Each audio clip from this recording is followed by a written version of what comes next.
All right, guys, welcome back to Walden's World. So you have probably bought yourself an electric bike, whether it be the High Flow, stacyc, Apollo, any of those, Fish Extreme. What we're going to do is we're going to go through a little setup, and this is how you'll be able to set your electric bike up to be able to last the longest. Now, the first thing you do when you get your box, no matter what company you get it from, check the outside of the box. Before you even open it, you got to take pictures. See, I've got a little hole here. Check all that stuff. Take pictures before you even open it. And that way, if you have to deal with a return or anything like that, you can. These bikes are going to come with the handlebars off and the tire off. So you've got your battery and your charger. Usually in these deals here, you can go ahead and pull out your cardboard, whatever unit you got. You got some breakage there, so you want to double check everything. Here's your battery. Now, when you first get your battery, go ahead and plug it in. There's our tool kit. Not sure why we needed that much bubble wrapped. So get all your stuff out, charge your battery up, and make sure the charging system is working right off the bat. So we'll do that right now. We'll pull the bike out and we'll get ready to put it together. All right, so on this particular model, our plug-in is right here. You notice you got a green light. You plug it in, it's red. That's the, your battery charge is working, and the battery is working. These come they're probably actually fully charged, probably 80%. So this won't take about 5 minutes. It'll be finished up, and we'll be ready to put it in the bike and test it. Front wheel. Keep all your bubble wrap, just in case. You know what I'm saying? Know what I'm saying? Pull this out. Now on the bikes I have, they come with a number plate, and it's got 1 through 10 numbers on there, so you can actually make your own number. And they're only single digits. You can't do a double 1 or anything like that. So you've got 1 through 10, and then all your information on your bike. These 12-inch, I've got some coming out that are going to do 20 miles an hour. These particular ones do about 10 miles an hour. They have a double setting on them. The low speed is approximately 5, and then the top speed is around 10.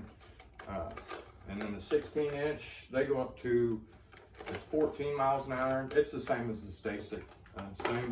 Same electronics and power. It's all about volts and amp hours.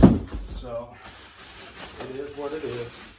All right, so let's get this started here.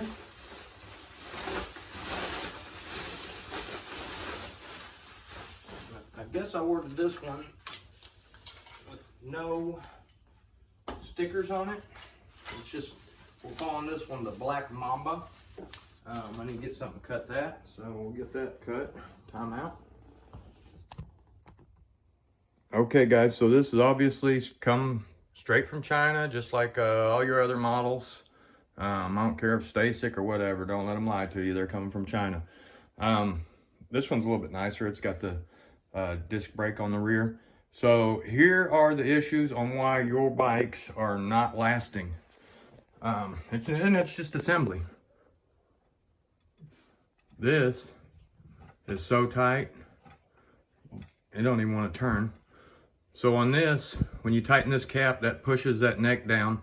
There's nothing but spacers here. So we're gonna have to loosen up this, pull this up and loosen this up, and then we'll get our free play. Here is your problem with your motors. Look at this chain. That sucker is so tight. This thing, if you rode it, the motor's not gonna last like a week. Everywhere it's tight. So we're gonna loosen this up. We're going to find the tightest spot. Now on these freewheel bikes here, the sprocket down there on your little freewheel hub, they're usually not 100% round. So whether it be the chain or the teeth where the chain fits in, they're just not 100% round. So what you need to do first thing is you want about 3/8 to a 1/2 inch slack in your chain at the tightest part. Now obviously it's going to be a lot looser than that, but it don't matter. And I've got one model that actually hit the plastic down there. And I'd rather honestly let it hit the plastic than to put so much strain on our motor in there that it burns up the motor and stuff like that. So we're gonna get this all adjusted out, and then I'll show you when we're done. Okay, so this ended up being way too tight for my liking. So I took the 2 collars off. Here's my top cap, and then of course my neck.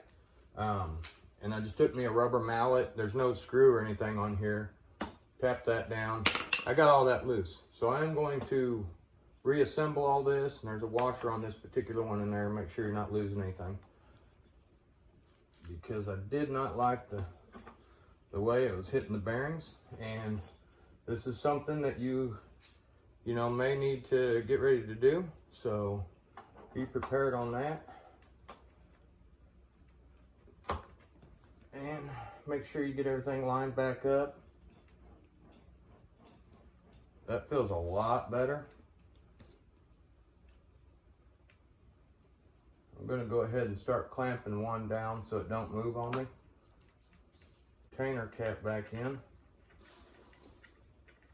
I guess you could take out one of these and lower it. It would actually grab better by the looks of it. So.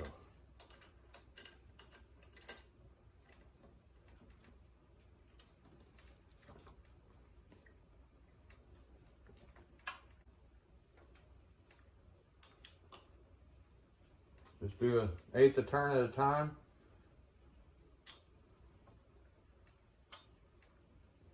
That feels pretty good. Oh. All right, so we got our front tire mounted. I put the washer on the inside of here, and that way that spacer wouldn't dig into the forks as it is an open style fork like the BMX. And just make sure you get your tire as good, straight, as lined up as you can. This one does move a little bit, and it's probably because the tires a little bit goofy. Make sure you get your rims on the same way so you can look cool, and give it a good spin. Make sure she's good, and we'll go on to the next part. All right, I'm gonna see if we can tackle this chain here.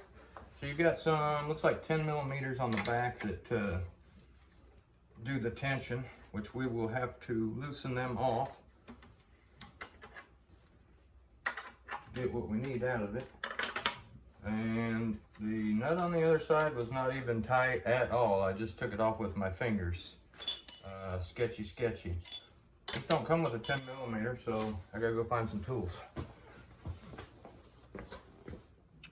So when you go to adjust your back wheel, you need to go ahead and loosen this off first and tighten that last. And that pulls your whole brake system here. So we got that one a lot closer. I think my bracket's a little bit off. I'm gonna try and straighten it out. But yep, make sure you tighten that one back up. Okay, so I've loosened these up about 3/4 of a turn. Just gonna hit that. And probably ain't gonna be able to see it. My chain has loosened up drastically. So I'm gonna feel on the bottom. There's gonna be tension on the top, and I'll see if I can feel it moving. And I'm just gonna check it in a few spots. Really, you can mark a wheel if you wanted to, because it's gonna be this back sprocket that ain't quite 100% round.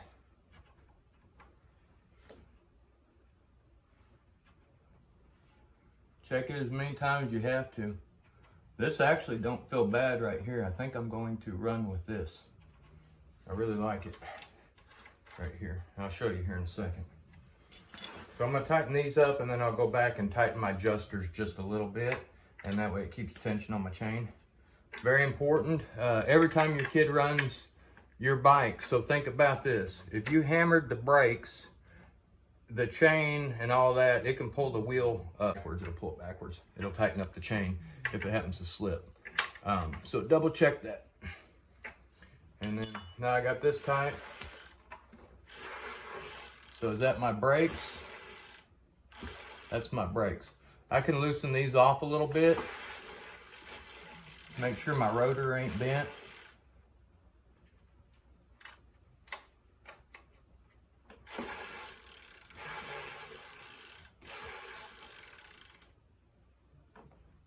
or sometimes you can just hit them and they'll clean on up. So we'll check that out here in a second. I may leave them like that and let them get a little bit just wore out, for the simple fact that if I loosen them off too much, you'll have to pull the lever in further for your kid to be able to stop. So it may just have a couple of spots on the deal itself. So we'll snug these on up, and you ain't got to do them real hard. Just until you feel them starting to grab. I'd say about 4 pounds of pressure maybe. And that's after your other bolts are already tied, of course. Crimped or because of it. Oops. All right, guys, so this is literally how loose I'm running my chain, and that's in the tight spot. So we've got everything lined out. That does need to burn off a little bit. This rotor may not be 100% flat, but I'm sure as it gets broke in, or something's wobbling on there, but I mean, it's Chinese, so it is what it is. So anyway, this one's ready to go. We'll put our battery in and check her out. Very important to double check these every single time you ride. Like I said, jerks on the brakes real hard, it'll pull that wheel back and it tightens up your chain. Guess what happens next? Your motor burns up. Double check everything spinning, double check your brakes. Just double check everything. If you have to tear the whole bike apart when you first get it, do it. I think this is the same thing as the Polo. I noticed it had RXB or RFXB or something like that. But I got these for sale. If y'all are interested, send me a message. Let's put a battery in this and check it out. So it might have took me 20-30 minutes to do all that. Battery's already charged. Very important, if you go to store your stacycs, charge your battery up first. Do not leave it dead and store it. Very, very important on lithium. Okay, so we got our battery in, and just like stacyc, you should hear a little click, and that's just a little relay inside the box. This one, just like stacyc, has 3 modes. This does have a 3-speed in each mode. So let's scoot it back a little bit.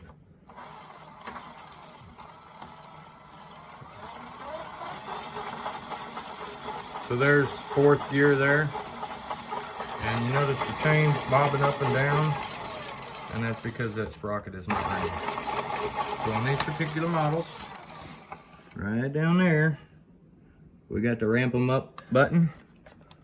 So engage that, and we should get up to 10 miles an hour. And this also has the variable speed in here. So this is top speed, 1st gear. There's another one.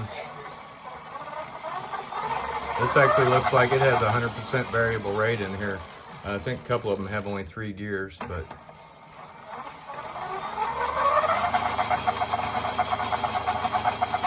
need to get a little lube on that chain.